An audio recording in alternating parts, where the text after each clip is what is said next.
Check up کا system available نہیں ہے. تو یہ چیک اپ ہمیں کرنا ہے اور اس سے ہمیں پتا چلے گا. کیونکہ آج تک چیک اپ نہیں کیا اور کوئی بیماری کا اندازہ نہیں ہے، اس کا مطلب یہ نہیں ہے کہ بیماری نہیں ہے. ہر شخص کے اندر اہل البیت علیہ السلام کو چھوڑتے ہوئے 14 معصومین علیہ السلام، خداوند متعال اور فرشتگان کو چھوڑتے ہوئے ہر انسان کے اندر کوئی نہ کوئی بیماری ہے، چاہے پھر وہ بہت ہی ایکسٹینسو لیول پر ہو یا بہت ہی منسکیول لیول پر ہو، کیونکہ اس نے خود کو کنٹرول کیا ہے، خود کی نفس کو پاک کیا ہے، خود کو دبا کر رکھا ہے اور نفس امارہ کو بروز نہیں ہونے دیا ہے. تو وہ بیماری کمزور پڑ چکی ہے، ضعیف ہو چکی ہے، ویک ہو چکی ہے، لیکن وہ بیماری موجود ہوتی ہے. تو ہر انسان کے اندر نفس کی، روح کی بیماریاں موجود ہوتی ہے، چاہے پھر وہ مراج اکرام ہی کیوں نہ ہو، چاہے بزرگان اولیاء اللہ ہی کیوں نہ ہو، ہر شخص کے اندر ہوتی ہے. اب یہ اس شخص پہ نربھر کرتا ہے، ڈیپینڈ کرتا ہے کہ وہ کب تک اس بیماری کو دبا کر رکھتا ہے، کب تک اسے اپنے کنٹرول میں رکھتا ہے، کب تک اسے جو ہے ایکٹیو ہونے نہیں دیتا ہے، اسے سپریس کر کے رکھتا ہے، تب تک وہ جیتتا رہے گا، آگے بڑھتا رہے گا. تو یہ ہے محاسبہ، کہ آپ حساب کریں خود کا، ہر رات کو سونے سے پہلے حساب کتاب کریں تاکہ آپ کو صحیح طریقے سے پتا چل جائے کہ میری روح کی بیماریاں کیا کیا ہے. اب اس میں سے کئی چیزیں ہیں جن کا نام میں نے نہیں لیا ہے، لیکن جیسے جیسے ہم آگے بڑھیں گے تو ان چیزوں کی بات آئے گی، ان کے نام لیے جائیں گے، ان کی طرف اشارہ کیا جائے گا، انہیں سمجھنے کا طریقہ دکھایا جائے گا کہ کیسے ہم سمجھیں کہ یہ کون سی بیماری ہے، کس وجہ سے یہ بیماری آ رہی، بلکہ ان کے ریزنز بھی بتائے جائیں گے کہ اس ریزن کی وجہ سے یہ بیماری اتنی بڑھتی ہے اور اتنی شدید ہو جاتی ہے. اور یہ دیکھیں، یہ اگر اس طرح بیان کروں کہ خداوند متعال نے جب انسان کو بنایا تو اس نے انسان کو ہر چیز سے الگ بنایا. اسی لیے خداوند متعال قرآن میں کہتا ہے کہ تبارک، میں نے خود کو مبارکباد دی ہے، انسان کو میں نے خلق کیا ہے، یہ لیول سے وہ گزرا اور جو ہے علقے بود، پہلے نطفہ تھا، پھر علقے ہوا، پھر یہ سچویشن ہوئی، پھر فیٹس بنا، پھر ایمبریو بنا، اور یہ سب ہونے کے بعد پھر یہ ہم نے اس کو انسان بنا دیا. اور پھر خدا کہتا ہے کہ مبارک، تم نے کیسی مخلوق بنائی ہے، یعنی انسان کو ہر چیز سے ہٹ کر بنایا ہے اور انسان کے اندر ایک چیز رکھی ہے جسے ہم کہتے ہیں عقل، جسے بلکہ اس انداز میں اگر بیان کیا جائے تو کہیں گے شعور. شعور یعنی وہ کیپیسٹی، وہ کامن سینس، وہ انٹیلیجنس، وہ کیپبلٹی کہ وہ حق اور باطل کو سمجھ سکے، صحیح اور غلط کو سمجھ سکے، جو کہ حیوانوں کے اندر نہیں ہے. حیوان کے اندر وہ کیپیسٹی، صحیح اور غلط، جس انداز سے انسان سمجھ سکتا ہے اس انداز سے حیوان نہیں سمجھ سکتا. تو ایک چیز ہے جسے ہم کہتے ہیں شعور انسانی، اور اس طرف سے کہتے ہیں شعور حیوانی. اگر بہت ہی سمپل ٹرم میں انگلش یوز کرنا ہے تو میں کہوں گا کہ جانوروں کی کامن سینس اور انسانوں کی کامن سینس. جانوروں میں بھی کامن سینس ہوتی ہے، کس حد تک؟ جس حد تک کہ وہ ان کی جان خطرے میں نہ پڑے. انہیں کھانا دیا جائے گا، ہری بھری تازی گھاس ہے اور سڑی ہوئی گھاس ہے، وہ ہری بھری گھاس اٹھائے گا. کیوں؟ کیونکہ اس کے اسمیل سینسز اسے بتائیں گے کہ اس میں سے گندی بو آ رہی ہے سڑی ہوئی گھاس میں سے، اور اس میں سے تازی فریش خوشبو آ رہی، وہ اسے اٹھائے گا. یا اس کی جو ہے کامن سینس اسے گائیڈ کرے گی کہ یہ فریش چیزیں کھائیں، مان لیجیے. لیکن انسان کی کامن سینس بہت الگ ہے، بہت زیادہ فرق کرتی ہے حیوان کے کامن سینس سے. وہ ایک چیز جو انسان کو جدا کرتی ہے حیوان سے، وہ یہ ہے سیلف انالیسس، کہ انسان کے اندر خدا نے وہ کیپیسٹی رکھی ہے کہ انسان خود کو اینالائز کر سکتا ہے، خود کو سمجھ سکتا ہے، خود کے بارے میں سوچ سکتا ہے، خود کو ایویلویٹ کر سکتا ہے الگ الگ اینگل سے. فزیکل اینگل ہے، سائیکولوجیکل اینگل ہے، فزیولوجیکل اینگل ہے، پھر میٹافزیکل اینگل ہے، یعنی آپ کے نفسانی روحانی حالات کو بھی، وہ اسپرچول حالات کو آپ ایویلویٹ کر سکتے ہیں. تو اسی لیے شعور حیوانیت ایک چیز ہے اور شعور انسانیت ایک چیز اور ہے. تو جب انسان آ کر خود کو ایویلویٹ کرنا شروع کرتا ہے، خود کے بارے میں جاننے کی کوشش کرتا ہے، خود کا محاسبہ کرتا ہے، خود کو اینالائز کرتا ہے، خود کی روح کو اینالائز کرتا ہے، یعنی یہ خود ایک قدم ہے کہ وہ حیوانیت کے ایسپیکٹ سے نکل کر انسانیت کی طرف بڑھ رہا ہے، شعور حیوانیت سے گرو ہو کر شعور انسانیت کی طرف بڑھ رہا ہے. اسی لیے ضروری ہے کہ ہم اس چیز کو لائٹ نہ لے. کیونکہ اگر یہ کام نہیں کرتے ہیں تو ہم کبھی بھی شعور حیوانیت سے باہر نہیں نکلیں گے. آپ کے سامنے اگر غذا رکھی جا رہی ہے، ایک باسی کھانا ہے ایک تازہ کھانا ہے، آپ تازہ کھانا اٹھا کر کھائیں گے. یہ تو حیوان بھی کرتا ہے. باسی گلی ہوئی اور سڑی ہوئی گھاس اور تازی گھاس تو وہ تازی گھاس کھائے گا. یہ تو حیوان بھی کرتا ہے. لیکن ایک چیز جو حیوان نہیں کرتا اور انسان کرتا ہے وہ ہے سیلف انالیسس، کہ وہ خود کو جانے. اسی لیے تو آپ دیکھیں گے کہ یہ ہر کلچر میں، ہر سیولائزیشن میں اس بات پر ایمفسس کیا گیا تھا. حتی سقراط کے زمانے سے آپ دیکھیں گے سقراط کا ایک سٹیٹمنٹ ہے نو دائی سیلف، اپنے آپ کو جانو. یعنی کیا؟ یعنی یہ اشارہ ہے کہ تم انسان ہو، تم حق رکھتے ہو اپنے آپ کے بارے میں جاننے کے کہ میرے اندر کیا کیپیسٹیز ہے، میرے اندر کیا سکلز ہے، میری روح کی کیا حالت ہے، میرے بدن کی کیا حالت ہے. تو نو دائی سیلف آج سے 5,000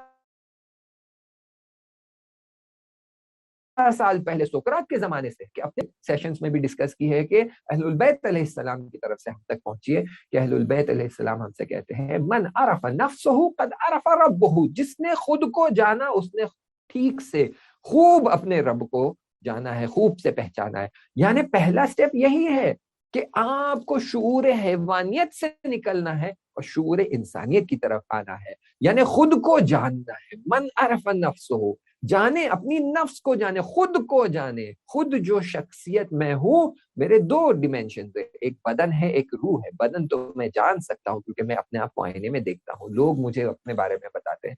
ویسے ہی مجھے میری روح کے بارے میں بھی جاننے کی ضرورت ہے. تو شعور حیوانیت سے نکلنے کا پہلا قدم، پہلا سٹیپ، پہلا طریقہ یہ ہے کہ من عرف نفسہ، اپنے آپ کو جاننے کی کوشش کرنا. دونوں ایسپیکٹس ہیں، میں بار بار اس پہ تکرار کر رہا ہوں، دونوں ایسپیکٹس ہیں، بدن اور روح. اسپرچویلٹی، اپنی نفس کو جاننا بہت زیادہ ضروری ہے. بس آخری جملہ اور یہ سیشن تمام کرتے ہیں، پھر اس کے بعد ہم بڑھتے ہیں اگلی سیشن کی طرف جہاں پر یہ کچھ پوائنٹس رہ گئے اسے ڈسکس کرتے ہیں اور پھر نیو ٹاپک کی طرف بڑھتے ہیں. وہ آخری نقطہ یہ ہے کہ من عرف نفسہ، یعنی یہ کہ صرف بدن کو جاننا کافی نہیں ہے، نفس کو جاننا ضروری ہے. کیوں؟